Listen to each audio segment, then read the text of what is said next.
नमस्कार, स्वागत है आपका इन लाइव 24 न्यूज़ चैनल के सुबह के समाचार में। तो चलिए शुरुआत करते हैं देश और विदेश से जुड़ी खबरों से। साइक्लोन अम्फान बंगाल में भारी तबाही, 12 की मौत, 5200 मकान क्षतिग्रस्त, उखड़े कई पेड़।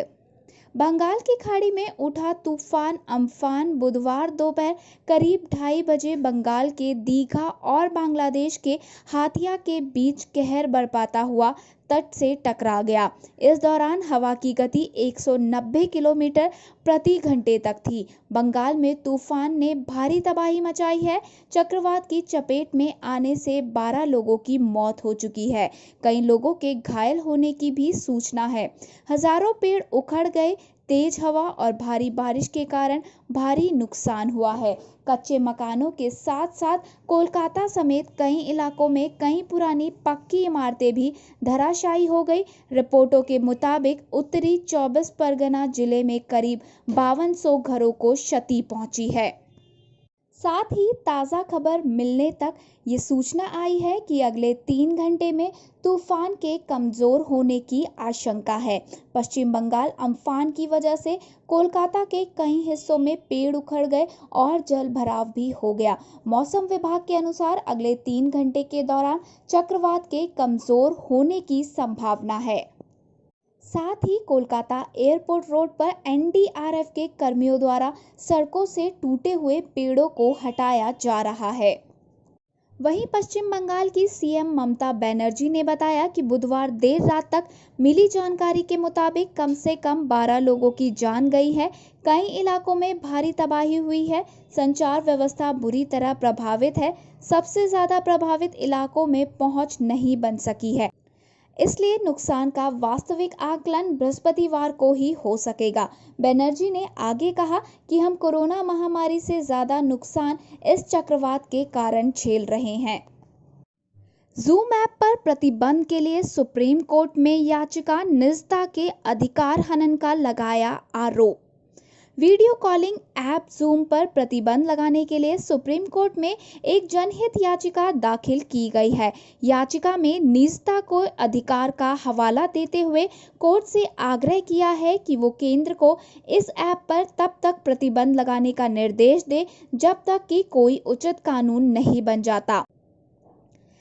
दिल्ली निवासी हर्ष चूक की याचिका में कहा गया है कि जूम ऐप के लगातार इस्तेमाल से साइबर अपराध का खतरा है, इसलिए इसके इस्तेमाल के संबंध में विस्तृत तकनीकी अध्ययन कराने के लिए केंद्र सरकार को निर्देश दिया जाए ताकि इससे पैदा होने वाले सुरक्षा और गोपनीयता के खतरों का पता चल सके। याचिका में कहा गया है कि इस ऐप के लगातार इस्तेमाल से राष्ट्रीय सुरक्षा को खतरा हो सकता है। ये तरह तरह के साइबर अपराधों को भी बढ़ावा दे सकता है।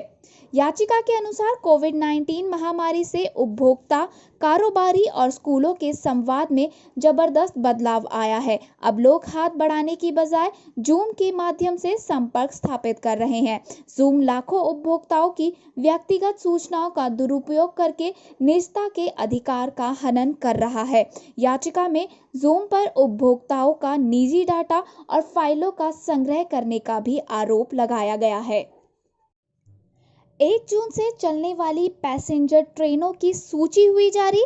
आज से शुरू होंगी बुकिंग।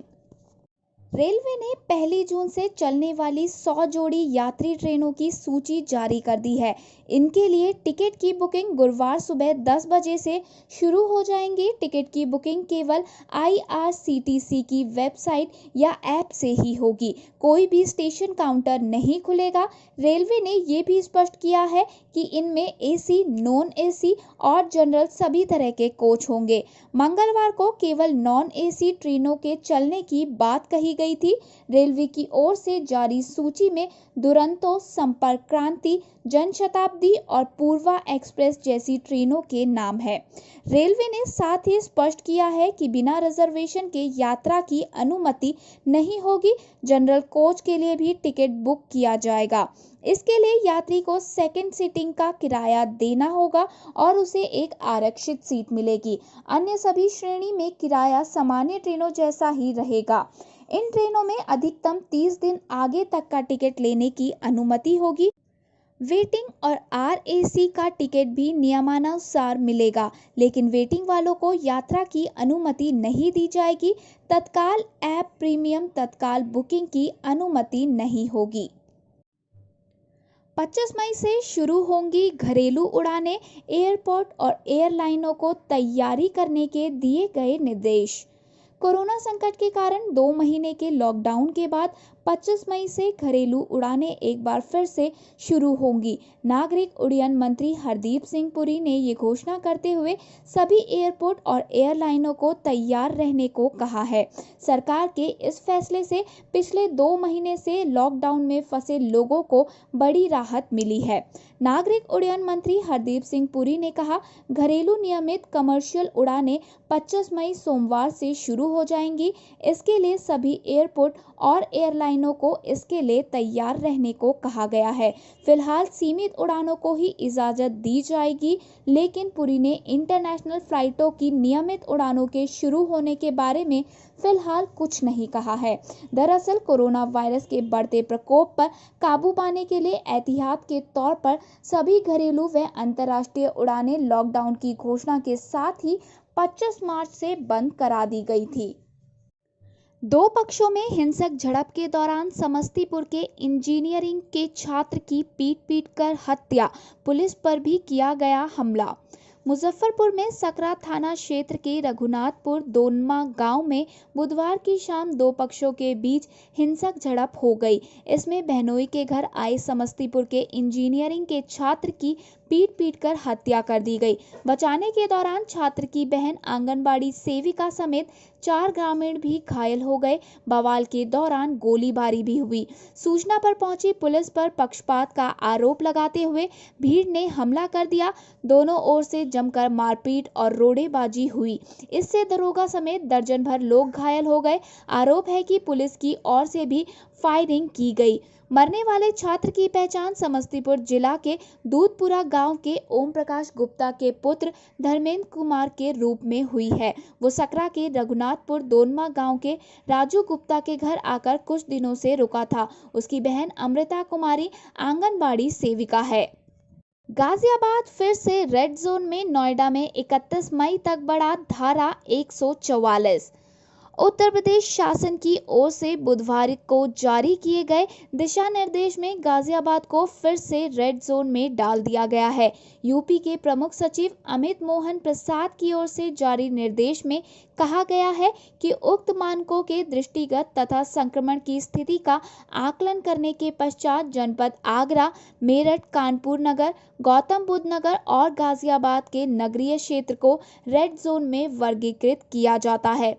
प्रमुख सचिव की ओर से जारी आदेश में कहा गया है कि जिन जनपदों में पिछले 21 दिनों से कोरोना वायरस संक्रमण का कोई भी पुष्ट केस नहीं आया है, वे जिले ग्रीन जोन में हैं। जो जिले रेड अथवा ग्रीन जोन में वर्गीकृत नहीं होते हैं, उन्हें ऑरेंज जोन में माना जाएगा। साथ ही उन्होंने बताया कि इस अवधि में लॉकडाउन के दौरान जारी किए गए निर्देशों का उल्लंघन नहीं किया जाना चाहिए। इस अवधि में सभी राजनीतिक, सांस्कृतिक, धार्मिक, खेल संबंधी आयोजन, किसी भी प्रकार की प्रदर्शनी, रैली, जुलूस तथा इस प्रकार के अन्य सभी कार्यक्रमों को प्रतिबंधित किया गया है। समस्त धार्मिक स्थल, पूजा स्थल जन सामान्य हेतु बंद रहेंगे। महाराष्ट्र एक दिन में सामने आए 2250 कोरोना संक्रमित, वहीं 65 लोगों की हुई मौत। महाराष्ट्र में कोरोना का कहर बढ़ता ही जा रहा है। बुधवार को 24 घंटे के दौरान राज्य में 2250 नए कोरोना संक्रमित के मामले सामने आए हैं। इस दौरान 65 कोरोना से प्रभावित मरीजों की मौत हो गई, जिसमें से 41 की मौत मुंबई में हुई है। वहीं महाराष्ट्र में कोरोना संक्रमितों की संख्या बढ़कर 39,297 हो चुकी है, जबकि सूबे में अब तक कोरोना से मरने वालों की संख्या 1,390 तक पहुंच गई है। राज्य स्वास्थ्य विभाग की ओर से जारी मेडिकल बुलेटिन के अनुसार मुंबई में अब तक 24,118 कोरोना संक्रमित पाए गए हैं, जिसमें से 841 मरीजों की मौत इससे हुई है। वहीं मुंबई सहित महानगर परिसर में कोरोना संक्रमितों की संख्या 30,025 तक पहुंच गई है। इसमें से 950 की जानें अब तक जा चुकी है। वहीं मुंबई से सटे ठाणे सिविल अस्पताल में 12 नर्स कोरोना संक्रमित हुई है। बुधवार को जांच रिपोर्ट आने के बाद अस्पताल प्रशासन ने इसकी पुष्टि भी की। सिविल अस्पताल में कार्यरत सभी नर्सों के रहने की व्यवस्था एक होटल में की गई थी। इसमें से एक नर्स के कोरोना संक्रमित होने के बाद सभी इसकी चपेट में आ गईं। ट्विटर पर निगरानी के लिए सुप्रीम कोर्ट में याचिका, फेक अकाउंट से फर्जी खबरें, भड़काऊ संदेश फैलाने का आरोप। ट्विटर पर निगरानी के लिए सुप्रीम कोर्ट में एक याचिका दायर की गई है। याचिका में कहा गया है कि बोगस अकाउंट में फर्जी खबरें और भड़काऊ संदेश के जरिए समाज में नफरत फैलाई जा रही है। ये याचिका भाजपा नेता विनीत गोयनका ने दायर की है। याचिकाकर्ता ने कहा कि मशहूर लोगों और गणमान्य व्यक्तियों के नाम पर सैकड़ों फर्जी ट्विटर हैंडल और बोगस फेसबुक अकाउंट है। याचिका में साथ ही कहा गया कि इन फर्जी ट्विटर हैंडल और फेसबुक अकाउंट में संवैधानिक अधिकारियों और मशहूर नागरिकों की वास्तविक तस्वीरों का इस्तेमाल किया जाता है। यही कारण है कि आम आदमी ऐसे ट्विटर हैंडल और फेसबुक अकाउंट से जारी संदेशों पर विश्वास कर लेते हैं।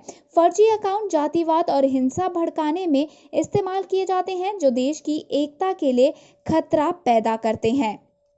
याचिका में कहा गया है कि वर्तमान में करीब 3.5 करोड़ ट्विटर हैंडल है। फेसबुक अकाउंट की संख्या 35 करोड़ है।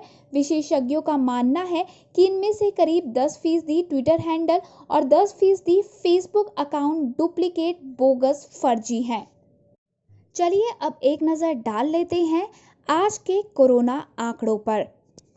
देश में अब तक कुल कंफर्म केस हैं 1,12,028। वहीं एक्टिव केस हैं 63,165। जो रिकवर हो चुके हैं उनकी संख्या है 45,422 और मरने वालों की संख्या 3,434 पर पहुंच चुकी है। इसके साथ ही इस सूची में महाराष्ट्र सबसे ऊपर है, जहां पर 39,297 कंफर्म केस हैं। वहीं एक्टिव की अगर हम बात करें तो 27,579 यहां पर केसेस हैं और जिसमें से रिकवर हो चुके हैं 10,318।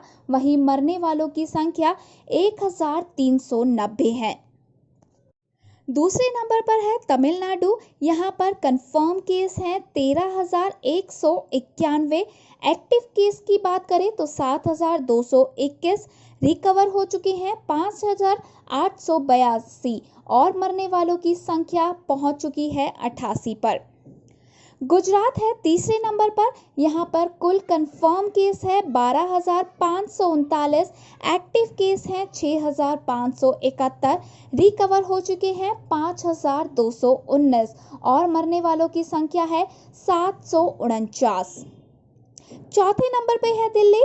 यहाँ पर कुल केस हो चुके हैं 11,088। एक्टिव है 5,720 और रिकवर हो चुके हैं 5,192। मरने वालों की संख्या यहाँ है 176। पांचवें नंबर पे है राजस्थान। यहाँ पर कुल केस हैं 6,015। एक्टिव है 2,464। वहीं रिकवर हो चुके हैं 3,404 और मरने वालों की संख्या है 147। पीओके के आतंकी शिविरों में पहुंचा संक्रमण, कश्मीरी दहशतगर्द हो सकते हैं इसका शिकार। पाकिस्तान के कब्जे वाले कश्मीर में संचालित आतंकी कैंपों में कोरोना का संक्रमण हो चुका है। इसके चलते वहां प्रशिक्षण ले रहे कश्मीरी दहशतगर्द चपेट में आ सकते हैं और कुछ की मौत भी हो सकती है। ये बात प्रदेश के पुलिस महानिरीक्षक दिलबाग सिंह ने कही है।